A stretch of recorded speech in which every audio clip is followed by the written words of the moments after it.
Let's say hello to Pauline, independent MHA Pauline. Geez, you're on here almost as much as I am. You're not looking for my job, are you? No, boy, not really. Not yet. No, well, who knows what the future will hold, eh, boy? Never say never to anything. That's the way I look at it. All right. But anyway, Pete, that's not why I called. I wanted to call just to speak about home care and home care costs. And I guess this kind of ties into, quite nicely, actually, to the call that you received from MHA King and certainly Minister Gavin Walsh on with Paddy this morning, where they're touting this new senior supplement. And I just want to say, first of all, for the record, that I'm very glad that low-income seniors are going to receive that extra, I think it's $285 a year or whatever that amount is, so somewhere in that vicinity anyway, additional. And I think that's a good thing. But the way it's being packaged and portrayed now is coming out as if it's all, that seniors are going to be $285 per year better off is the way that it can come across. And I think it's important to note that when we talk about this one program, I think it's important that you have to look at all programs and look at the big picture, not just one little piece. Well, the fact that the home heating money is built into that's part of that extra money, because that was, of course, taken away. And a lot of other things were taken away, or fees and taxes raised. So how it all comes out in the wash, I guess it's going to be different for everybody. But, yeah, people shouldn't be confused that this is, extra money on top of what they would have had before.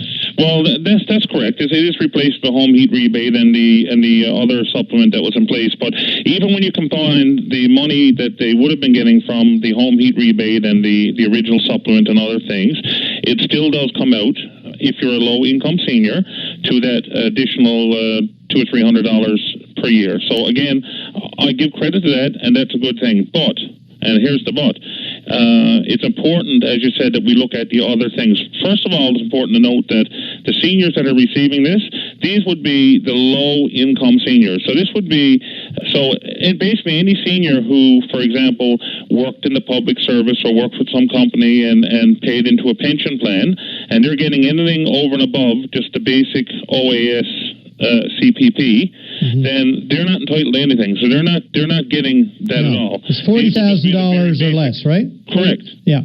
The $13,000, I think it is, for a single person, and $26,000, I believe, was the amount for a couple or something like that, was what I heard MHA King tell you anyway. I thought it was $40,000 or maybe it's for a couple and $26,000 for individual, right. Yeah, I got it here in front of me, that's right. But the bottom line is that there is an awful lot of seniors who don't qualify for any of this. Now, even the seniors who do qualify for this, you have to factor in, if those seniors live in their own home, which a lot of them do, then they're going to be subject to the new 15% tax on their home insurance. If they have a vehicle, they're going to be subject to the 15% increase on their car insurance. They're going to be subject to the increased fuel costs. They're going to be, subject to the 2% on every single thing that they buy. Yeah. And also, of course, low-income people like this don't have a lot of those things. Well, it depends. I have an awful lot of seniors in my district, for example, that would just be getting the basic CPP OAS, but they still have their own home, so they're going to get dinged for insurance. Right. And stuff like that. Some of them do have a vehicle. They don't use it a lot, but they do have one. So they do. There are seniors that get dinged with that. And the other thing, which was what I was going to call in about, was the home care. So, for example, seniors now, under the changes that were made, all have to pay increased home care costs. And that, depending on the income band and so on, which is somewhat complex to talk about over the phone. I have the chart here, but basically you're talking about 3 to 6% increase in home care costs, which is quite substantial. And in terms of the numbers of people that were impacted by that, I did an access to information, and basically there were 3,336 people that received letters from the various health authorities indicating that their home care costs were increasing, the percentage they had to pay. And not only home care costs, but then in addition to that, there was another 193 families that have to pay additional costs for supplies, and that could be things like catheter supplies, syringes, urinals, pull-ups, all those types of things that they would be covered. They have to pay additional money for that as well.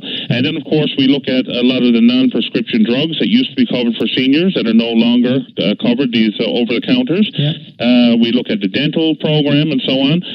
And all the taxes that everyone else has to pay. So while I acknowledge that certainly for the low-income senior, they're going to get an additional, I think it's $285, whatever it is, a year. The two important points is that's not all seniors by a long shot, and B, the seniors that are getting it are getting hit with all the other increases for the things I mentioned. So, this is going to help offset those additional costs, but they're certainly not better off than they were before Budget 2016 in most cases. No, it's essentially some compensation for all of those extra costs that they have to deal with now, Correct. Fair enough. When we come out and we talk about this great new program, I think it's important to put it in context so that we understand the big picture, that this is not some big bonus that seniors are getting. It's just, like I said, just helping to offset all the other additional costs. And like I said, most of them will be worse off than they were last year in most cases, not necessarily all. But not as bad as they would have been had they not come through with this. Correct. So it's important to acknowledge that it was done. I do acknowledge it. But of necessity, because absolutely an awful lot of people, even with it, are still wondering how they're going to get by day to day. They're not making ends meet now, and it's getting more and more challenging. There's only so many things you can do without. Absolutely, and we're talking about, like I said, our most vulnerable citizens in a lot of cases here that are impacted by this. And thank God, like you said, they did do at least this to help offset. But you're right, there's an awful lot of people that are going to be doing it without. More people making the choices between food and medications and heat. And for some of them, they will have family members, thank God, sons and daughters, whatever, that can step up to the plate and help their mom and dad out. But not everybody is in that boat, and a lot of people are going to suffer in silence, unfortunately. And we'll see what the situation is 10 years from now when we have an even higher percentage of our population fitting in that seniors category. No doubt about it. Anyways, Pete, very nice talking to you. I think I just wanted to bring clarification to that issue that that it's fine to announce these programs, and they're important programs, and I support them, but we have to take it in context of the big picture and not play the old smoke and mirrors game. Right, sir. Okay. Thank you. Thank you, Pete. Have Bye. a good day. Bye.